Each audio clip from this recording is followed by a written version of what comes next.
بسم الله الرحمن الرحيم نحمده ونستعينه ونستغفره ونؤمن به ونتوكل عليه ونعوذ بالله من شرور أنفسنا ومن سيئات أعمالنا من يهده الله فلا مضل له ومن يضلله فلا هادي له ونشهد أن لا إله إلا الله وحده لا شريك له ونشهد أن سيدنا ومولانا محمدا عبده ورسوله أرسله بالحق بشيرا ونذيرا وداعيا إلى الله بإذنه وسراجا منيرا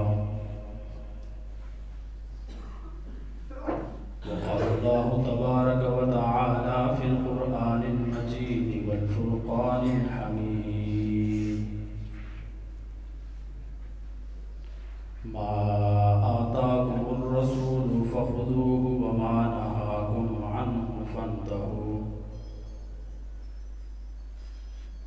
وقال الله تبارك وتعالى في مقام آخر فإن آمنوا بمثل ما آمنتم به فقد اهتدوا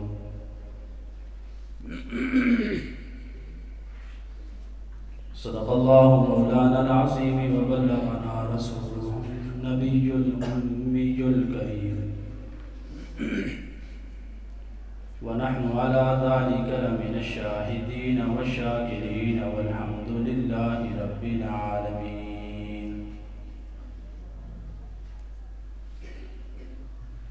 قبل صد احترام معزز مکرم حضرات علماء کرام، عزیز دوستوں، بزرگوں اور بھائیوں،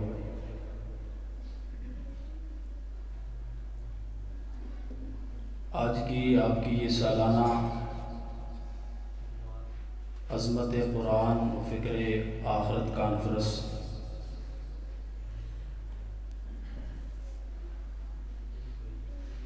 اپنے آفتاب کے ساتھ جاری اور ساری ہے۔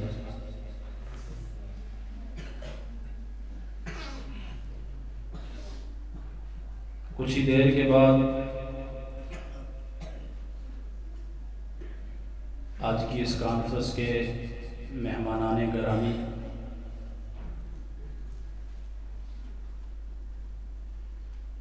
اسٹیج پہ جلوہ افروز ہوں گے اور آپ حضرات ان کی عنوان کے مطابق گفتگو سماعت فرمائیں گے۔ میں اپنے حصے کی چند منٹوں کی حاضری پیش کر کے آپ سے اجازت چاہوں گا۔ سامعین محترم، عظمت قرآن بحیثیت مسلمان کون ایسا شخص ہوگا جس کے دل و دماغ کے اندر قرآن کریم کی عظمت نہیں ہوگی، یا اسے قرآن مقدس کی عظمت کو سمجھنے میں کوئی دقت، کوئی پریشانی یا کوئی شک یا کوئی شبہ ہوگا۔ قرآن مقدس کی عظمت روز اول سے واضح ہے کہ قرآن مقدس وہ کتاب ہے جسے رب لم یزل نے آسمانوں سے اتارا۔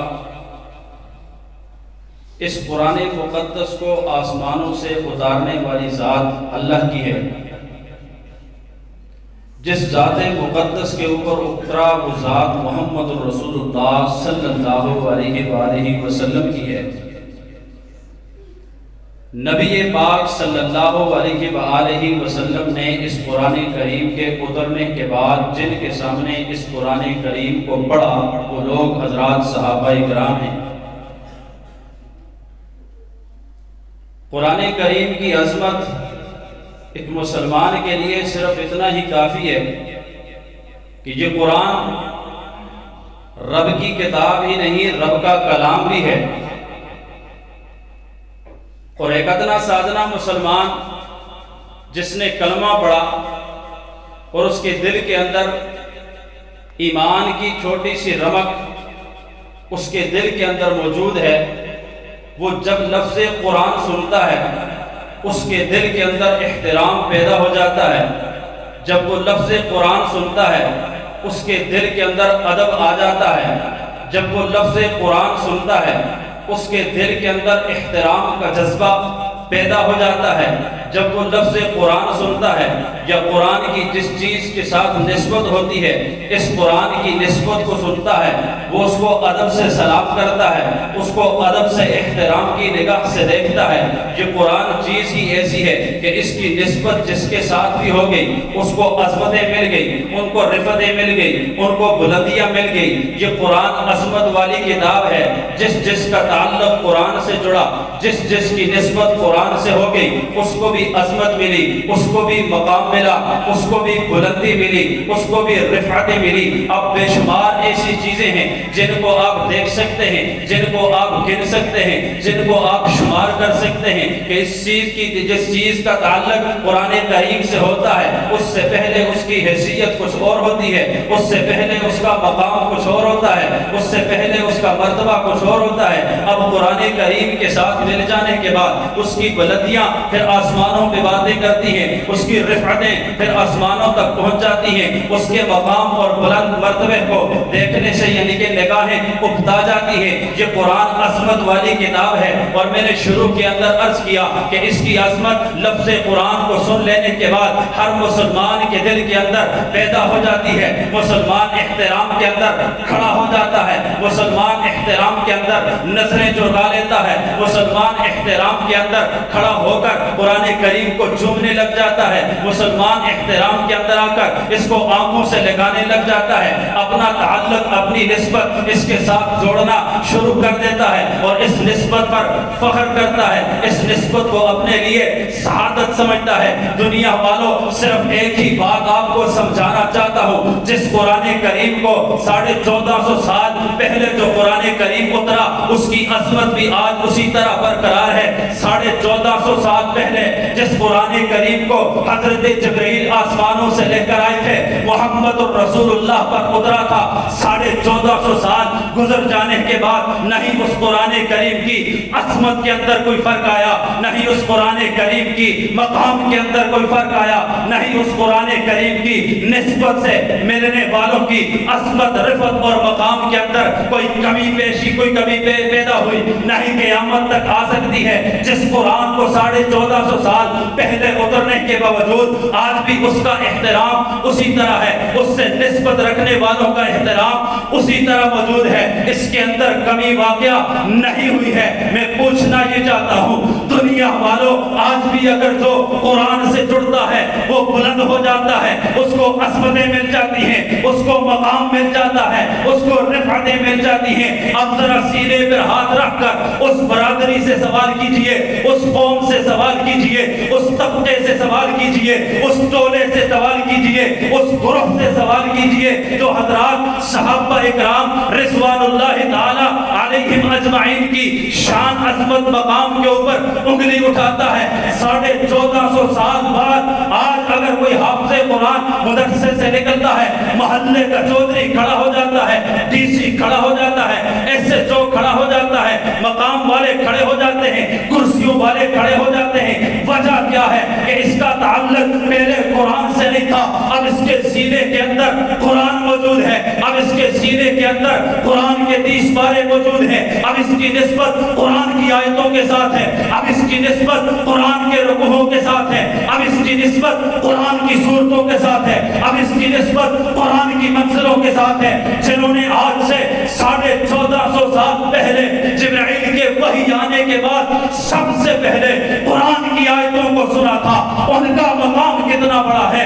جنہوں نے سب سے پہلے پیغمبر کی زبان سے قرآن کی آیتیں سنی تھی, سب سے پہلے پیغمبر کی زبان سے قرآن کی سورتیں سنی تھی, سب سے پہلے پیغمبر کی زبان سے سورہ رحمان سنی تھی, سورہ یاسین سنی تھی.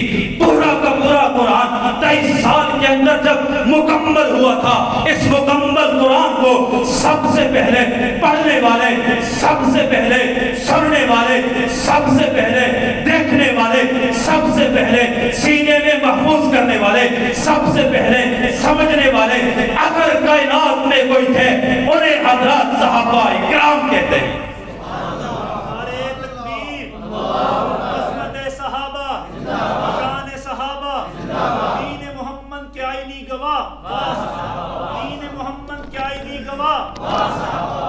بات سمجھ آ رہی؟ سب سے پہلے جنہوں نے قرآن کو سمجھا وہ کون تھے؟ جنہوں نے قرآن کو سنا وہ کون تھے؟ جنہوں نے قرآن کو نماز میں نبی سے سنا وہ کون تھے؟ جنہوں نے نماز کے اندر قرآن کو پڑھا سب سے پہلے وہ کون تھے؟ قرآن کی آیتوں کو, قرآن کے معنی کو, قرآن کے تراجم کو, قرآن کے مفہوم کو, قرآن کی تفاسیر کو سب سے پہلے سمجھنے والے کون تھے؟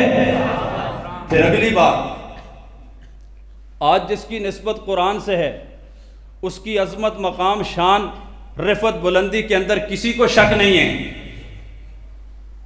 اور جن کی عظمت خود بیان قرآن کرے. تیری وجہ, تیری عظمت اس لیے ہے کہ تیری نسبت قرآن کے ساتھ ہے, تو قرآن کو پڑھتا ہے اس لیے تو پرہیزگار ہے, تو قرآن کا حافظ ہے اس لیے تیری عزت ہے, تو قرآن کا قاری ہے تیری اس لیے عزت ہے, تو قرآن کو سمجھنے والا ہے, قرآن کا عالم ہے تیری اس لیے عزت ہے, تو قرآن کو پڑھنے والا ہے, تہجد میں قرآن پڑھتا ہے, نفلوں میں قرآن پڑھتا ہے, نماز میں قرآن پڑھتا ہے, گھر میں تلاوت کرتا ہے, مسجد میں تلاوت کرتا ہے. تیری وجہ, تیری عزت کی وجہ یہ ہے, اور جن کی عزت قرآن کریم خود بیان کرتا ہے, جن کے مقام کو قرآن خود بتاتا ہے, جن کے رکوع کی بات قرآن کرتا ہے, جن کے سجدوں کی بات قرآن کرتا ہے, جن کے قیام کی بات قرآن کرتا ہے, جن کی راتوں کی بات قرآن کرتا ہے, جن کے دنوں کی بات قرآن کرتا ہے, جن کے سواریوں کی بات قرآن کرتا ہے, جن کے سجدوں کی بات قرآن کرتا ہے, جن کے جہاد کی بات قرآن کرتا ہے, جن کی زکوٰۃ کی بات قرآن کرتا ہے, جن کے صدقے کی بات قرآن کرتا ہے, جن کے لین دین کی بات قرآن کرتا ہے, جن کے جاگنے کو قرآن بتاتا ہے, جن کے سونے کو قرآن بیان کرتا ہے, جن کے بے و شرح کو قرآن بیان کرتا ہے. اے قرآن جن کی گواہی دیتا ہے, صرف ایماندار ہونے کی نہیں, متقی ہونے کی گواہی بھی قرآن دیتا ہے, پرہیزگار ہونے کی گواہی بھی قرآن دیتا ہے, ان کا نمازی ہونے کی گواہی بھی قرآن دیتا ہے, پیغمبر کے ساتھ تعلق کو بھی قرآن بتاتا ہے, پیغمبر سے محبت کو بھی قرآن بتاتا ہے, پیغمبر کے اشاروں پر کٹنے کو بھی قرآن بتاتا ہے, جن کی ایک ایک چیز کو قرآن بیان کرتا ہے. میں اس طبقے سے پوچھنا چاہتا ہوں جن کے ایمان کی گواہی رب کا قرآن دیتا ہے, تو قیامت تک الٹا لٹک سکتا ہے, ان کو پیغمبر سے جدا نہیں کر سکتا, تو قیامت تک الٹا لٹک سکتا ہے. جن کے ایمان کے اوپر بہت رب کے قرآن نے لگائی ہے, تو ان کے ایمان پر انگلی اٹھا کر اپنا ایمان قیامت تک ثابت نہیں کر سکتا. بات سمجھ آ رہی ہے؟ جن کو رب مومن کہے, گلی کا چوڑا کہے میں نہیں مانتا, کس کی بات پہ یقین ہے؟ رب کے قرآن پہ یقین ہے, یا محلے کے کسی میراثی کی بات پہ یقین ہے؟ رب کے قرآن پہ یقین ہے, یا بھنگ کے نشے کے اندر دھت ہو کر بھونکنے والے اس غلیظ کتے کی زبان پر یقین ہے؟ رب کے قرآن نے صحابہ کو مومنون کہا، مفلحون کہا، کامیاب کہا، کامران کہا، اور آج کی رات شب برات۔ یہ قرآن ہم تک پہنچانے والے کون تھے؟ آج قرآن کی عظمت اگر ہمارے پاس موجود ہے، قرآن کی عظمت کی اگر ہم بات کرتے ہیں، تو اس قرآن کو اور قرآن کی عظمت کو برقرار رکھ کر، اس کے اوپر جانے دے کر، قربانیاں دے کر، ایک تسلسل سے آج ہم رب کی قرآن کی عظمت کو بیان اس لیے کرتے ہیں کہ رب کے قرآن کو محفوظ کرنے والے صحابہ تھے، صحابہ نے محفوظ کیا، اور محفوظ کر کے جس طرح رب نے بھیجا تھا، جس طرح جبرائیل لائے تھے، جس طرح پیغمبر پر اترا تھا، جس طرح پیغمبر نے امت کو دیا تھا، اسی طرح صحابہ نے آگے پہنچایا ہے۔ بات سمجھ آئی؟ کوئی بھی چیز لے لو، قرآن کی بات کرتے ہو، آج نبی کی سنتوں سے محبت کی بات ہوتی ہے، نبی کی سنتوں پر عمل کرو گے، نبی کی سنتوں سے محبت کرو گے، دنیا سمجھ جائے گی، آخرت سمجھ جائے گی، سب کچھ سمجھ جائے گا، سب کچھ بن جائے گا، ہر چیز کے اندر کامیابی مل جائے گی۔ میں سوال یہ کرنا چاہتا ہوں، نبی کی ایک ایک سنت کو محفوظ کر کے امت تک پہنچانے والے کون؟ کوئی ایک چیز ایسی بتاؤ جس میں آپ ڈائریکٹ نبی تک جاتے ہو، درمیان میں واسطہ صحابہ کا نہ ہو۔ دین کی تو کوئی ایک چیز بھی صحابہ کے بغیر ثابت نہیں ہوتی، دین کا تو کوئی چھوٹا سا جز بھی صحابہ کے بغیر ثابت نہیں ہوتا۔ آج تک شور شرابہ تھا، ہم صحابہ کو بھی مانتے ہیں، ہم قرآن کو بھی مانتے ہیں، ایک ڈھونگ رچایا ہوا تھا عام عوام کو، سادہ تو مسلمانوں کو دھوکہ دینے کے لیے۔ ہم کسی کی گستاخی نہیں کرتے، ہم کسی کو برا نہیں کہتے، ہم کسی کو یہ نہیں کرتے، ہم کسی پر تبرہ نہیں کرتے، ہم سب کو مانتے ہیں، صحابہ کو بھی مانتے ہیں، اہل بیت کو بھی مانتے ہیں، ہم قرآن کو بھی مانتے ہیں۔ ابھی کچھ ہی دیر پہلے ایک ٹیسٹ ہوا ہے۔ کیا ہوا ہے؟ مختلف ٹیسٹ ہوتے ہیں نا آپ کے یہاں، ڈاکٹری رپورٹیں آتی ہیں، مختلف بیماریوں کے ٹیسٹ ہوتے ہیں، بیماری تشخیص کی جاتی ہے، بیماری پکڑی جاتی ہے، اس کے مختلف قسم کے ٹیسٹ ہوتے ہیں۔ اب مسجد ہے، اگر مسجد سے باہر ہوتا تو میں اس ٹیسٹ کا نام بھی لیتا شاید۔ ایک ٹیسٹ ہوا ہے اسمبلی کے اندر، بل پیش ہوا ہے، اور یہ بل کس کے خلاف تھا؟ گستاخوں کے خلاف۔ بل کس کے خلاف تھا؟ کس کے خلاف تھا؟ شاید کسی کے ذہن کے اندر یہ بات ہو کہ یہ بل فلاں کے خلاف تھا، فلاں کے خلاف تھا، فلاں کے بریلویوں کے، دیوبندیوں کے، اہل حدیثوں کے، کسی فرقے کے، کسی فلاں کے، کسی فلاں کے، کسی کے خلاف۔ اگر وہ کسی کے خلاف تھا تو کس کے خلاف تھا؟ گستاخوں کے خلاف۔ اب اس بل سے پہلے نا بہت سارے تھے جن کے متعلق ہمیں بھی کبھی کبھی یہ شبہ ہوتا تھا کہ شاید کوئی بندے کا پتر ہے، کبھی کبھی ہو جاتا تھا، کبھی کبھی شاید ان میں سے یہ کوئی انسان کا بچہ ہے یا یہ کوئی نطفہ حلال ہے۔ لیکن اس بل کے پیش ہو جانے کے بعد اور متفقہ طور پر اسمبلی سے پاس ہو جانے کے بعد اب تو اس ٹیسٹ نے ایسا واضح کر دیا ہے کہ اس قوم میں ہو، اس نسل میں ہو، اس برادری میں ہو، اس ٹولے میں ہو، اس طبقے میں ہو، اور پھر حلالی ہو کہ نہیں ہو سکتی، سارے کے سارے باہر آ گئے۔ بھئی تمہیں کیا ہوا؟ کہاں درد ہوا؟ کہاں تکلیف ہوئی؟ کیوں مروڑ آیا؟ بل تو گستاخوں کے خلاف ہے، تم تو کہتے تھے ہم گستاخی نہیں کرتے۔ بل تو گستاخوں کے خلاف ہے، نہ ماننے والوں کے خلاف ہے، بےادبی کرنے کے والوں کے خلاف ہے، بکواس کرنے والوں کے خلاف ہے، تبرہ کرنے والوں کے خلاف ہے، شان گھٹانے والوں کے خلاف ہے، اور انبیاء سے اونچا درجہ دینے والوں کے خلاف ہے۔ تم تو یہ سب کچھ کہتے تھے ہم نہیں کرتے۔ اب کیا ہوا؟ معلوم یہ ہوا کہ یہ وہی ہیں جو کہتے تھے ہم کچھ نہیں کرتے، اب بل کی مخالفت کر کے انہوں نے یہ ثابت کیا ہے کہ وہ ہم ہی ہیں جو سب کچھ کرتے ہیں۔ بات سمجھ آ رہی ہے؟ تو یہ جو بل متفقہ طور پر اسمبلی سے پاس ہوا ہے، یہ گستاخوں کے خلاف ہے۔ کون سے گستاخ؟ ازواج مطہرات کی گستاخی کوئی نہ کرے، صحابہ کی گستاخی کوئی نہ کرے، اہل بیت کی گستاخی کوئی نہ کرے، حسنین کریمین کی گستاخی کوئی نہ کرے، حضرت فاطمہ الزہرا کی گستاخی کوئی نہ کرے، حضرت علی المرتضیٰ کی گستاخی کوئی نہ کرے، حضرات خلفائے راشدین کی گستاخی کوئی نہ کرے، حضرات صحابہ اکرام کی گستاخی کوئی نہ کرے، حضرت امیر معاویہ رضی اللہ تعالیٰ عنہ کی گستاخی کوئی نہ کرے۔ اس سارے بل کی اس صورت کے اندر پیش ہونے اور اسمبلی سے متفقہ طور پر پاس ہونے کی آپ میں سے سارے اس بل کی تائید کرتے نہیں کرتے؟ نعرہ تکبیر، شان محمد مصطفیٰ، شان صحابہ، عظمت صحابہ، عظمت قرآن۔ آپ سب تائید کرتے ہیں؟ اب یہ کوئی شرارت ہے؟ یہ کوئی فساد ہے؟